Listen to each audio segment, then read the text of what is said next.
Hi everyone, welcome back to my YouTube channel. ನಾನಿವತ್ತು donuts ಬೀಡಿಗೆ ಒಂದು hanging tassels ಡಿಸೈನ್ನ ತೋರಿಸ್ತಾ ಇದ್ದೀನಿ ಇವತ್ತಿನ ವಿಡಿಯೋದಲ್ಲಿ. ನೋಡಿ, ಈ ರೀತಿಯಾಗಿ ಮೀಡಿಯಮ್ ಸೈಜು ಡೋನೆಟ್ಸ್ ಬೀಡ್ಗಳು ಸಿಗುತ್ತೆ. ನಿಮಗೆ ಡೋನೆಟ್ಸ್ ಬೀಡ್ ಸಿಗಲಿಲ್ಲ ಅಂದರೆ ನೀವು ನಾರ್ಮಲ್ ರಿಂಗ್ ಬೀಡ್ಗಳನ್ನು ಸಹ ತಗೊಂಡು ಈ ಡಿಸೈನ್ನ ಮಾಡ್ಕೋಬೋದು. ಹಾಗೆ ನನ್ನ ವಿಡಿಯೋನ ಯಾರು ನೋಡ್ತಾ ಇದ್ದೀರೋ ನನ್ನ ಚಾನಲ್ನ ಸಬ್ಸ್ಕ್ರೈಬ್ ಮಾಡ್ದಲೇ ನೋಡ್ತಾ ಇದ್ದರೆ ನನ್ನ ಚಾನಲ್ನ ಸಬ್ಸ್ಕ್ರೈಬ್ ಮಾಡಿಕೊಂಡು ಸಪೋರ್ಟ್ ಮಾಡಿ. ಹಾಗೆ ನಾನಿಲ್ಲಿ ಡಿಸೈನ್ನ ಮಾಡೋದಕ್ಕೆ 6 ಎಳೆ ದಾರನ ತಗೊಂಡಿದ್ದೀನಿ. ನೋಡಿ, ನಾನಿಲ್ಲಿ 6 ಎಳೆ ದಾರನ ತಗೊಂಡಿದ್ದೀನಿ. ಹಾಗೆ ನೀಡಲ್ ಬಂದು 0.75 mm ತಗೊಂಡಿದ್ದೀನಿ. ನೋಡಿ, ನಾನಿಲ್ಲಿ ಒಂದು ಡೋನೆಟ್ಸ್ ಬೀಡನ್ನ ಈ ರೀತಿಯಾಗಿ ಮೊದಲಿಗೆ ನೋಡಿ ಈ ರೀತಿಯಾಗಿ ಡೋನೆಟ್ಸ್ ಬೀಡಿಂದ ದಾರನ ಎಳ್ಕೊಂಡು ಮೊದಲಿಗೆ 2 ನಾಟ್ನ ಹಾಕ್ಕೊಳ್ತಾ ಇದ್ದೀನಿ. ನೋಡಿ, ಈ ರೀತಿಯಾಗಿ ಸ್ಟಾರ್ಟಿಂಗಲ್ಲಿ 2 ನಾಟ್ನ ಹಾಕ್ಕೋಬೇಕು. 2 ನಾಟ್ನ ಹಾಕಿ ಆದಮೇಲೆ ನೋಡಿ ಈ ಗ್ಯಾಪಿಗೆ ನೋಡಿ ಇದ್ರ ಗ್ಯಾಪಿಗೆ ನೀಡಲ್ ಹಾಕಿ ದಾರನ ಎಳ್ಕೊಂಡು 1 2 ನೋಡಿ ನಾನಿಲ್ಲಿ 2 ಚೈನ್ನ ಹಾಕ್ಕೊಂಡಿದ್ದೀನಿ.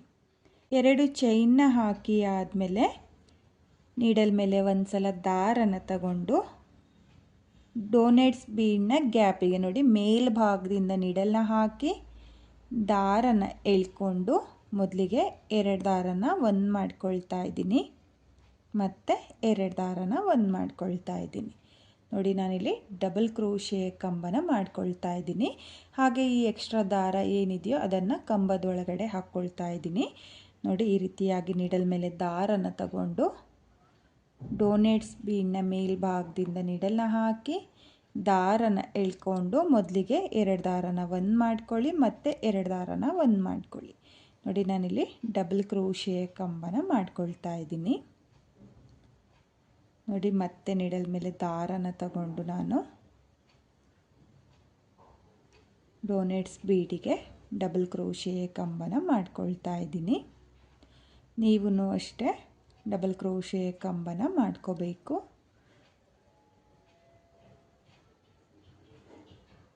ನೋಡಿ, ಡೋನೆಟ್ಸ್ ಬೀಡು ಫಿಲ್ ಆಗೋವರೆಗೂ ನೀವು ಡಬಲ್ ಕ್ರೋಶೆ ಕಂಬನ ಮಾಡ್ಕೋಬೇಕಾಗುತ್ತೆ.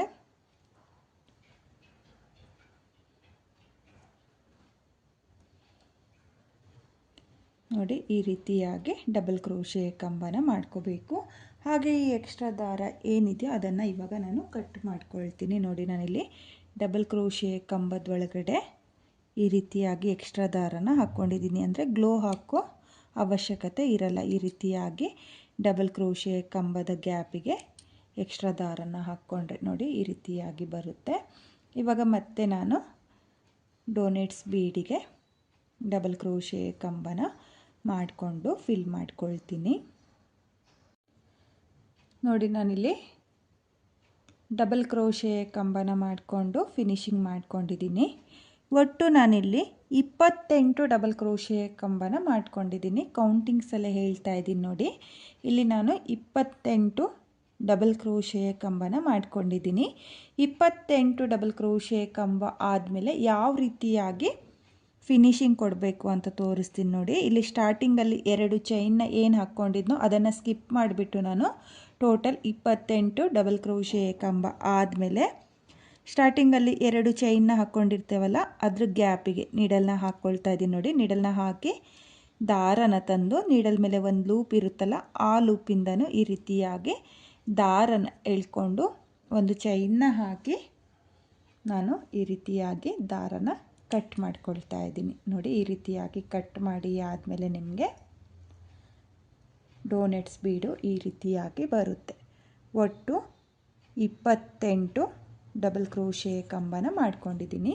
ಹಾಗೆ ಇವಾಗ ನಾನು ಫ್ಯಾಬ್ರಿಕ್ ಗ್ಲೋನ ಹಾಕಿಬಿಟ್ಟು ರಿಂಗ್ ಬೀಡ್ನ ಹಿಂಭಾಗದಲ್ಲಿ ನೋಡಿ ಈ ಡೋನೆಟ್ಸ್ ಬೀಡ್ನ ಹಿಂಭಾಗದಲ್ಲಿ ಸ್ವಲ್ಪನೇ ಗ್ಲೋನ ಹಾಕಿಬಿಟ್ಟು ಈ ರೀತಿಯಾಗಿ ಅಂಟಿಸ್ಕೊಳ್ತೀನಿ. ನೋಡಿ, ಸ್ವಲ್ಪನೇ ದಾರನ ಈ ರೀತಿಯಾಗಿ ಕಟ್ ಮಾಡಿಕೊಂಡು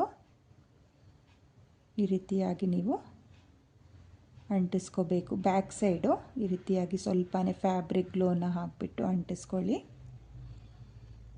ನೋಡಿ ನಾನಿಲ್ಲಿ ಬ್ಯಾಕ್ ಸೈಡ್ ಅಂಟಿಸ್ಕೊಂಡಿರೋದು.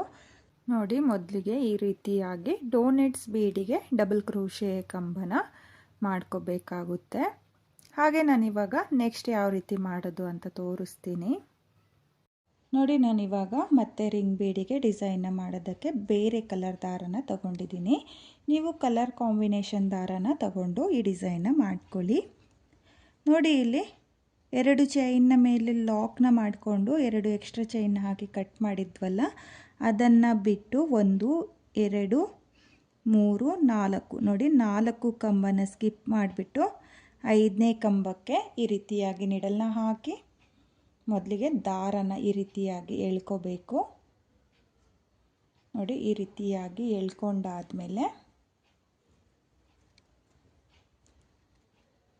2 ನಾಟ್ನ ಹಾಕ್ಕೊಳ್ಳಿ. ನೋಡಿ ಈ ರೀತಿಯಾಗಿ 2 ನಾಟ್ನ ಹಾಕ್ಕೊಳ್ಳಿ. 2 ನಾಟ್ನ ಹಾಕಿ ಆದಮೇಲೆ ನೋಡಿ ನಾನಿಲ್ಲಿ ಸೀದಾ ಬೀಡ್ನೆ ಇಟ್ಕೊಂಡಿದ್ದೀನಿ. ಇದು ಗ್ಲೋನ ಹಾಕಿಬಿಟ್ಟು ಅಂಟಿಸ್ಕೊಂಡಿರೋದು. ಇದು ಬ್ಯಾಕ್ ಸೈಡು, ಇದು ಫ್ರಂಟ್ ಸೈಡು. ನಾನು ಫ್ರಂಟ್ ಸೈಡಿಂದನೇ ಡಿಸೈನ್ನ ಮಾಡ್ಕೊಳ್ತಾ ಇರೋದು. ಇವಾಗ ನಾಟ್ನ ಹಾಕ್ಕೊಂಡಿದ್ವಲ್ಲ, ಅದೇ ಗ್ಯಾಪಿಗೆ ಮತ್ತೆ ನಿಡಲ್ನ ಹಾಕಿ ದಾರನ ಎಳ್ಕೊಂಡು 1 2 ನೋಡಿ 2 ಚೈನ್ನ ಹಾಕ್ಕೋಬೇಕು. ಈ ರೀತಿಯಾಗಿ 2 ಚೈನ್ನ ಹಾಕಿ ಆದಮೇಲೆ ನಿಡಲ್ ಮೇಲೆ ದಾರನ ತಗೊಂಡು ಮೊದಲನೇ ಡಬಲ್ ಕ್ರೋಶೆ ಕಂಬದ ಮೇಲ್ಗಡೆ ನಿಡಲ್ನ ಹಾಕಿ ಈ ರೀತಿಯಾಗಿ ದಾರನ ಎಳ್ಕೊಂಡು 2 ದಾರನ ಒಂದು ಮಾಡ್ಕೊಳ್ಳಿ, ಮತ್ತು 2 ದಾರನ ಒಂದು ಮಾಡ್ಕೊಳ್ಳಿ. ನೋಡಿ ನಾನಿಲ್ಲಿ ಡಬಲ್ ಕ್ರೋಶೆ ಕಂಬದ ಮೇಲ್ಗಡೆ ನಿಮಗೆ ನೀಟಾಗಿ ಗ್ಯಾಪ್ಗಳು ಕಾಣಿಸುತ್ತೆ. ಇಲ್ಲಿ ಕಂಬದ ಮೇಲ್ಗಡೆ ನಾನು ಒಂದು ಕಂಬನ ಮಾಡ್ಕೊಂಡಿದ್ದೀನಿ.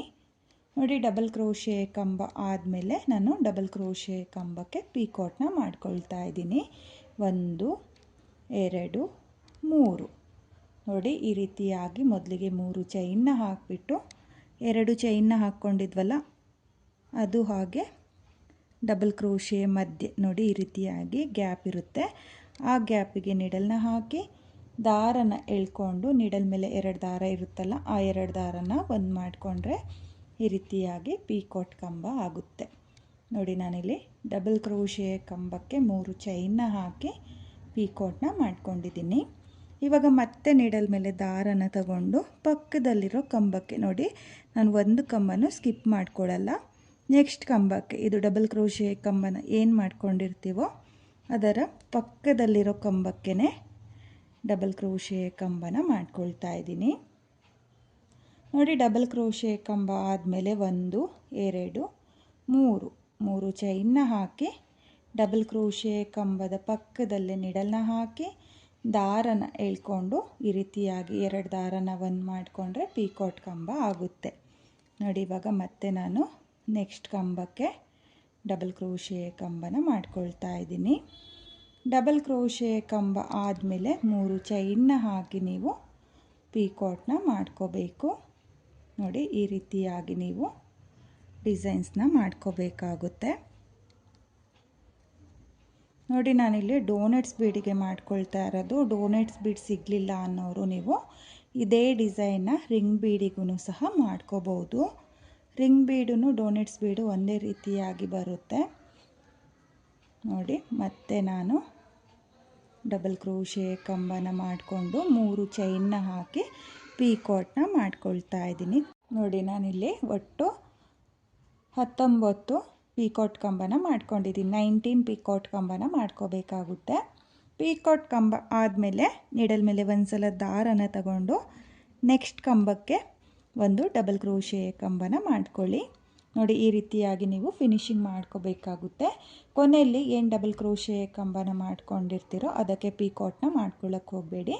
ನೋಡಿ ಈ ರೀತಿಯಾಗಿ 2 ಚೈನ್ನ ಹಾಕಿಬಿಟ್ಟು ಸ್ವಲ್ಪ ದಾರನ ಕಟ್ ಮಾಡಿ ನಿಡಲಿಂದ ಆಚೆ ಇಳ್ಕೊಳ್ಳಿ.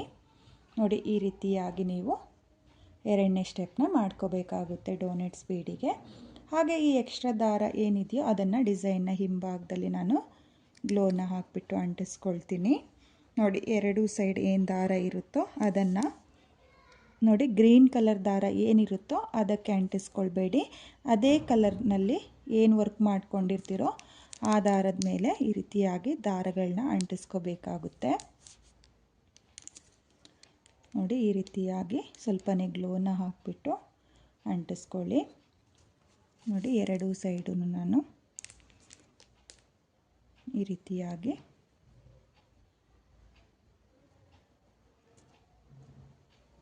ಅಂಟಿಸ್ಕೊಂಡು ಎಕ್ಸ್ಟ್ರಾ ದಾರ ಏನಿರುತ್ತೋ ನೋಡಿ ಎಕ್ಸ್ಟ್ರಾ ದಾರ ಏನಿರುತ್ತೋ ಅದನ್ನು ಈ ರೀತಿಯಾಗಿ ಕಟ್ ಮಾಡಿಕೊಂಡು ಡಿಸೈನ್ಸ್ನ ರೆಡಿ ಮಾಡ್ಕೊಂಡಿದ್ದೀನಿ. ನೋಡ್ತಾ ಇರ್ಬೋದು ನಾನು ಈ ರೀತಿಯಾಗಿ ಪ್ಯಾಚಸ್ಗಳನ್ನ ರೆಡಿ ಮಾಡ್ಕೊಂಡಿದ್ದೀನಿ. ನೀವು ಸೀರೆಗೆ ಹಾಕುವಾಗ ಮೊದಲಿಗೆ ಮಾರ್ಕ್ನ ಮಾಡ್ಕೊಳ್ಳಿ. ಮಾರ್ಕ್ನ ಮಾಡಿ ಆದಮೇಲೆ ಎಷ್ಟು ಟ್ಯಾಸಲ್ಸ್ ಬರುತ್ತೆ ಅಂತೇಳ್ಬಿಟ್ಟು ಕೌಂಟ್ನ ಮಾಡಿಕೊಂಡು ಅಷ್ಟು ಪ್ಯಾಚಸ್ಗಳನ್ನ ರೆಡಿ ಮಾಡ್ಕೋಬೇಕಾಗುತ್ತೆ. ನೋಡಿ ನಾನಿಲ್ಲಿ 4 ಪ್ಯಾಚಸ್ಗಳನ್ನ ರೆಡಿ ಮಾಡ್ಕೊಂಡಿದ್ದೀನಿ. ನೀವು ಕೂಡ ಸೀರೆಯ ಕಲರ್ ಕಾಂಬಿನೇಷನಲ್ಲಿ ಪ್ಯಾಚಸ್ಗಳನ್ನ ರೆಡಿ ಮಾಡ್ಕೊಳ್ಳಿ. ಸೀರೆಯ ಕಾಂಬಿನೇಷನಲ್ಲಿ ಮೊದಲನೇ ಸ್ಟೆಪ್ನ ಮಾಡ್ಕೊಳ್ಳಿ. ಪಲ್ಲು ಕಲರ್ ಏನಿರುತ್ತೋ ಅದರಿಂದ 2ನೇ ಸ್ಟೆಪ್ನ ಮಾಡ್ಕೊಳ್ಳಿ. ನೋಡಿ ಈ ರೀತಿಯಾಗಿ ಟ್ಯಾಸಲ್ಸ್ಗಳನ್ನ ರೆಡಿ ಮಾಡ್ಕೊಳ್ಳಿ. ಹಾಗೆ ಈ ಟ್ಯಾಸಲ್ಸ್ನ ಯಾವ ರೀತಿಯಾಗಿ ಅಟ್ಯಾಚ್ ಮಾಡೋದು ಅಂತ ಹೇಳ್ಬಿಟ್ಟು ತೋರಿಸ್ತೀನಿ. ನಾನು ರೆಡಿ ಮಾಡಿರುವಂಥ ಪ್ಯಾಚಸ್ನ ನಾನು ಎಕ್ಸ್ಟ್ರಾ ಕ್ಲಾತಿಗೆ ಸ್ಟಿಚ್ನ ಮಾಡಿ ತೋರಿಸ್ತೀನಿ. ನೀವು ಸೀರೆಗೆ ಸ್ಟಿಚ್ನ ಮಾಡ್ಕೊಳ್ಳಿ. ನೋಡಿ ನಾನಿಲ್ಲಿ ಎಕ್ಸ್ಟ್ರಾ ಕ್ಲಾತ್ನ ಏನು ತಗೊಂಡಿದ್ದೀನೋ ಅದು ಗ್ರೀನ್ ಕಲರ್ನಲ್ಲಿದೆ. ಹಾಗಾಗಿ ನಾನಿಲ್ಲಿ ಕಾಟನ್ ಥ್ರೆಡ್ನ ತಗೊಂಡಿದ್ದೀನಿ. ಗ್ರೀನ್ ಕಲರ್ ಕಾಟನ್ ಥ್ರೆಡ್ನ ತಗೋಬೇಕಾಗುತ್ತೆ. ನೋಡಿ ಈ ರೀತಿಯಾಗಿ ಟೈಲರಿಂಗ್ ಕಾಟನ್ ಥ್ರೆಡ್ ಇರುತ್ತಲ್ಲ, ಪಲ್ಲು ಕಲರು ನಿಮ್ಮ ಸೀರೆಯ ಪಲ್ಲು ಕಲರ್ನಲ್ಲಿ ತಗೊಂಡು ನೀವು ಸ್ಟಿಚ್ನ ಮಾಡ್ಕೋಬೇಕಾಗುತ್ತೆ. ಬೇರೆ ಕಲರ್ ಹಾಕಿದರೆ ಚೆನ್ನಾಗಿ ಕಾಣಿಸಲ್ಲ. ನೋಡಿ ಮೊದಲಿಗೆ ಸೀರೆಯ ಹಿಂಭಾಗದಿಂದ ನೋಡಿ ಈ ರೀತಿಯಾಗಿ ನೀಡಲ್ನ ಆಚೆ ತೆಕ್ಕೊಂಡು ನಾನಿಲ್ಲಿ 4 ಎಳೆ ದಾರನ ತಗೊಂಡಿದ್ದೀನಿ. ನೋಡಿ ಈ ರೀತಿಯಾಗಿ ನಾಟ್ನು ಕೂಡ ಹಾಕ್ಕೊಂಡಿದ್ದೀನಿ. ಈ ರೀತಿಯಾಗಿ ಮಿಡಲಿಂದ ನೀಡಲ್ನ ಪಾಸ್ ಮಾಡಿಕೊಂಡು ಒಂದು ಸಲ ನಾಟ್ನ ಹಾಕ್ಕೊಳ್ತಾ ಇದ್ದೀನಿ. ನಾಟ್ನ ಹಾಕಿ ಆದಮೇಲೆ ಮತ್ತೆ ಒಂದು ಸಲ ನಾಟ್ನ ಹಾಕ್ಕೊಳ್ತಾ ಇದ್ದೀನಿ. ನೋಡಿ ಈ ರೀತಿಯಾಗಿ ನಾಟ್ ಅನ್ನೋದನ್ನು ಹಾಕ್ಕೋಬೇಕು. ನಾಟ್ನ ಹಾಕಿ ಆದಮೇಲೆ ನಾನು ಒಂದು ಸ್ಮಾಲ್ ಕ್ರಿಸ್ಟಲ್ ಬೀಡನ್ನ ಸೇರಿಸ್ಕೊಳ್ತಾ ಇದ್ದೀನಿ. ಹಾಗೆ ಒಂದು ಮೀಡಿಯಮ್ ಸೈಜ್ ಕ್ರಿಸ್ಟಲ್ ಬೀಡನ್ನ ಸೇರಿಸ್ಕೊಳ್ತಾ ಇದ್ದೀನಿ. ನಿಮಗೆ ಕ್ರಿಸ್ಟಲ್ ಬೀಡ್ ಇಲ್ಲ ಅನ್ನೋರು ಅಥವಾ ಬೇಡ ಅನ್ನೋರು ನೀವು ಗೋಲ್ಡ್ ಕಲರ್ ಒಂದು ಸ್ಮಾಲ್ ಬೀಡ್ ಹಾಗೆ ಒಂದು ಮೀಡಿಯಮ್ ಸೈಜ್ ಬೀಡನ್ನ ಹಾಕ್ಕೊಳ್ಳಿ. ಹಾಗೆ ನಾನಿಲ್ಲಿ ಪ್ಯಾಚಸ್ನ ಏನು ರೆಡಿ ಮಾಡ್ಕೊಂಡಿದ್ದೀನೋ ಈ ರೀತಿಯಾಗಿ ಮಿಡಲಲ್ಲಿ ನೋಡ್ಕೊಳ್ಳಿ. ಬ್ಯಾಕ್ ಸೈಡಿಂದ ನೋಡಿ ನಾನಿಲ್ಲಿ ಮೊದಲಿಗೆ ಬ್ಯಾಕ್ ಸೈಡಿಂದ ಈ ರೀತಿಯಾಗಿ ಸೂಜಿನ ಪಾಸ್ ಮಾಡಿಕೊಂಡು ನೋಡಿ ಮತ್ತೆ ಕ್ರಿಸ್ಟಲ್ ಬೀಡಿಂದ ನೋಡಿ ಈ ರೀತಿಯಾಗಿ ಸೂಜಿನ ಪಾಸ್ ಮಾಡ್ಕೊಳ್ತಾ ಇದ್ದೀನಿ. ಹಾಗೆ ಈ ರೀತಿಯಾಗಿ ಗಂಟನ್ನ ಹಾಕ್ಕೊಳ್ತಾ ಇದ್ದೀನಿ. ನೋಡಿ ಸ್ವಲ್ಪ ಟೈಟ್ ಮಾಡಿಕೊಂಡು ನೋಡಿ ಈ ರೀತಿಯಾಗಿ ದಾರದಿಂದ ಸೂಜಿನ ಆಚೆ ಎಳ್ಕೊಂಡು ಗಂಟನ್ನ ಹಾಕ್ಕೊಳ್ತಾ ಇದ್ದೀನಿ. ನೋಡಿ ನಾನಿಲ್ಲಿ 4 ಎಳೆ ದಾರನ ತಗೊಂಡಿರೋದು. 4 ಎಳೆ ದಾರನ ತಗೊಂಡ್ರೆ ಬಿಚ್ಕೊಳ್ಳಲ್ಲ. ನೋಡಿ ಈ ರೀತಿಯಾಗಿ ಮತ್ತೊಂದು ಸಲ ನಾಟ್ನ ಹಾಕ್ಕೊಳ್ತಾ ಇದ್ದೀನಿ. ನೋಡಿ ಈ ರೀತಿಯಾಗಿ 1-2 ಸಲ ನಾಟ್ನ ಹಾಕ್ಕೊಂಡು ಮತ್ತು ಅದೇ ಬೀಡಿಂದ ನೋಡಿ ಬೀಡಿಂದ ಈ ರೀತಿಯಾಗಿ ಸೂಜಿನ ಆಚೆ ಎಳ್ಕೊಂಡು ಎಕ್ಸ್ಟ್ರಾ ದಾರ ಏನಿದೆಯೋ ಅದನ್ನು ಈ ರೀತಿಯಾಗಿ ಕಟ್ ಮಾಡಿಕೊಂಡ್ರೆ ನಿಮಗೆ ಪ್ಯಾಚಸ್ಗಳು ರೆಡಿ ಆಗುತ್ತೆ.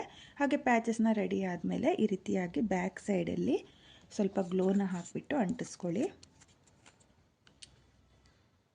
ನೋಡಿ ಈ ರೀತಿಯಾಗಿ ಸ್ವಲ್ಪನೇ ಗ್ಲೋನ ಹಾಕಿಬಿಟ್ಟು ಈ ರೀತಿ ಎಕ್ಸ್ಟ್ರಾ ದಾರನ ಅಂಟಿಸ್ಕೊಳ್ಳೋದ್ರಿಂದ ಡಿಸೈನ್ ಬಿಚ್ಚೋಗಲ್ಲ. ನೋಡಿ ಈ ರೀತಿಯಾಗಿ ಎಕ್ಸ್ಟ್ರಾ ಕಾಟನ್ ದಾರನ ಅಂಟಿಸ್ಕೊಳ್ಳಿ. ನೋಡಿ ಈ ರೀತಿಯಾಗಿ ನೀವು 2 ಅಥವಾ 2 ಇಂಚಿಗೆ ನೀವು ಮಾರ್ಕ್ನ ಮಾಡಿಕೊಂಡು ಸ್ಟಿಚ್ಗಳನ್ನ ಮಾಡ್ಕೊಳ್ಳಿ. ನಾನು ಯಾವ ರೀತಿಯಾಗಿ ಸ್ಟಿಚ್ ಮಾಡಿದ್ದೀನೋ ಅದೇ ರೀತಿಯಾಗಿ ಸ್ಟಿಚ್ನ ಮಾಡ್ಕೊಳ್ಳಿ. ಹಾಗೆ ನಾನು ಒಂದು ಮಿಡಲಲ್ಲಿ ಒಂದು ಬೀಡನ್ನು ಸಹ ಅಂಟಿಸ್ಕೊಳ್ತೀನಿ. ನೋಡಿ ಈ ರೀತಿಯಾಗಿ ಮೊದಲಿಗೆ ಗಮನ ಹಾಕ್ಕೊಳ್ಳಿ. ನೋಡಿ ಇದು ಫ್ಯಾಬ್ರಿಕ್ ಗ್ಲೋನ ಹಾಕಿಬಿಟ್ಟು ಒಂದು ಮೀಡಿಯಮ್ ಸೈಜ್ ಬೀಡು ನೋಡಿ ನಾನಿಲ್ಲಿ ರೋಸ್ ಬೀಡನ್ನ ತಗೊಂಡಿದ್ದೀನಿ.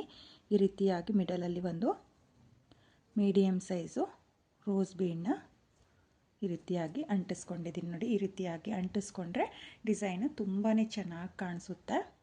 ನಾನು ಇದೇ ರೀತಿಯಾಗಿ ಕಂಟಿನ್ಯೂ ಪ್ಯಾಚಸ್ಗಳನ್ನ ಸ್ಟಿಚ್ ಮಾಡಿಕೊಂಡು ಡಿಸೈನ್ ಯಾವ ರೀತಿಯಾಗಿ ಕಾಣಿಸುತ್ತೆ ಅಂತೇಳ್ಬಿಟ್ಟು ತೋರಿಸ್ತೀನಿ. ನಾನಿಲ್ಲಿ ಡೋನೆಟ್ಸ್ ಬೀಡ್ಗಳನ್ನ ಸ್ಟಿಚ್ ಮಾಡ್ಕೊಂಡಿದ್ದೀನಿ. ನೀವು ನೋಡ್ತಾ ಇರ್ಬೋದು, ನಾನಿಲ್ಲಿ 3 ಇಂಚಿಗೆ ಒಂದೊಂದು ಹ್ಯಾಂಗಿಂಗ್ ಟ್ಯಾಸಲ್ಸ್ಗಳನ್ನ ಸ್ಟಿಚ್ ಮಾಡ್ಕೊಂಡಿದ್ದೀನಿ. ನೀವು ಇನ್ನೂ ಹತ್ತಿರ ಬೇಕು ಅಂದ್ರೂ ಸ್ಟಿಚ್ ಮಾಡ್ಕೋಬೋದು, ಅಥವಾ ಸ್ವಲ್ಪ ದೂರನೇ ಸ್ಟಿಚ್ ಮಾಡ್ಕೊಳ್ತೀನಿ ಅಂದರೆ ಮಾಡ್ಕೋಬೋದು. ತುಂಬಾ ಚೆನ್ನಾಗಿದೆ, ತುಂಬಾ ನೀಟಾಗೂ ಕೂಡ ಬರುತ್ತೆ. ಈ ರೀತಿಯಾಗಿ ನೀವು ಕೂಡ ಹ್ಯಾಂಗಿಂಗ್ ಟ್ಯಾಸಲ್ಸ್ ಡಿಸೈನ್ನ ಟ್ರೈ ಮಾಡಿ. ಬಿಗಿನರ್ಸು ಕೂಡ ಈ ಡಿಸೈನ್ನ ತುಂಬಾ ಈಸಿಯಾಗಿ ಮಾಡ್ಕೋಬೋದು, ಕಷ್ಟ ಏನಿಲ್ಲ. ಡೋನೆಟ್ಸ್ ಬೀಡ್ ಸಿಗಲಿಲ್ಲ ಅಂದರೆ ರಿಂಗ್ ಬೀಡಲ್ಲಿ ಈ ರೀತಿಯಾಗಿ ಡಿಸೈನ್ನ ಮಾಡ್ಕೊಳ್ಳಿ. ಹಾಗೆ ಈ ಡಿಸೈನ್ಗೆ ಪ್ರೈಸ್ ಬಂದು ಒಂದು 900ಇಂದ 1000ವರೆಗೂ ಚಾರ್ಜ್ ಮಾಡ್ಕೋಬೋದು. ನಿಮ್ಮ ಪ್ಲೇಸಸ್ ಮೇಲೆ ಡಿಪೆಂಡ್ ಆಗುತ್ತೆ. ಕಡಿಮೆ ಜಾಸ್ತಿ ನೋಡಿಕೊಂಡು ನೀವು ಈ ಡಿಸೈನ್ಗೆ ಪ್ರೈಸ್ನ ಮಾಡ್ಕೊಳ್ಳಿ. ನಾನಿಲ್ಲಿ 3 ಇಂಚಿಗೆ ಹೊಲಿದಿರೋದ್ರಿಂದ ಫುಲ್ ಸೀರೆಗೆ ಅಂದಾಜು 18ರಿಂದ 22 ಡೋನೆಟ್ಸ್ ಬೀಡ್ಗಳು ಬರುತ್ತೆ. ನೀವು ಇನ್ನು ಸ್ವಲ್ಪ ದೂರ ಸ್ಟಿಚ್ ಮಾಡ್ಕೊಳ್ತೀನಿ ಅಂದರೆ ನೀವು ಮೆಜರ್ಮೆಂಟ್ ನೋಡಿಕೊಂಡು ಎಷ್ಟು ಡೋನೆಟ್ಸ್ ಬೀಡ್ ಬೇಕಾಗುತ್ತೋ ಅಷ್ಟು ಡೋನೆಟ್ಸ್ ಬೀಡ್ಗಳನ್ನ ರೆಡಿ ಮಾಡಿಕೊಂಡು ಸೀರೆಯ ಕಲರ್ ಕಾಂಬಿನೇಷನ್ ಥ್ರೆಡ್ನ ತಗೊಂಡು ನೀವು ಸ್ಟಿಚ್ನ ಮಾಡ್ಕೊಳ್ಳಿ. ಹಾಗೆ ಇವತ್ತಿನ ಈ ಡಿಸೈನು ನಿಮಗೆಲ್ಲ ಇಷ್ಟ ಆಗಿದೆ ಅಂದ್ಕೊಂಡಿದ್ದೀನಿ. ಇಷ್ಟ ಆಗಿದ್ದರೆ ಯಾರು ನನ್ನ ವಿಡಿಯೋನ ನೋಡ್ತಾ ಇದ್ದೀರೋ ನನ್ನ ಚಾನಲ್ನ ಸಬ್ಸ್ಕ್ರೈಬ್ ಮಾಡ್ದಲೇ ನೋಡ್ತಾ ಇದ್ದರೆ ನನ್ನ ಚಾನಲ್ನ ಸಬ್ಸ್ಕ್ರೈಬ್ ಮಾಡಿಕೊಂಡು ಸಪೋರ್ಟ್ ಮಾಡಿ. ಹಾಗೆ ನನ್ನ ವಿಡಿಯೋಗೆ ಒಂದು ಲೈಕ್ನ ಕೊಡೋದನ್ನು ಮಾತ್ರ ಮರಿಬೇಡಿ. ಇವತ್ತಿನ ಈ ಡಿಸೈನ್ ಹೇಗಿದೆ ಅಂತೇಳ್ಬಿಟ್ಟು ಕಾಮೆಂಟ್ನ ಮಾಡಿ ಶೇರ್ ಮಾಡಿ. Thank you friends, thank you for watching.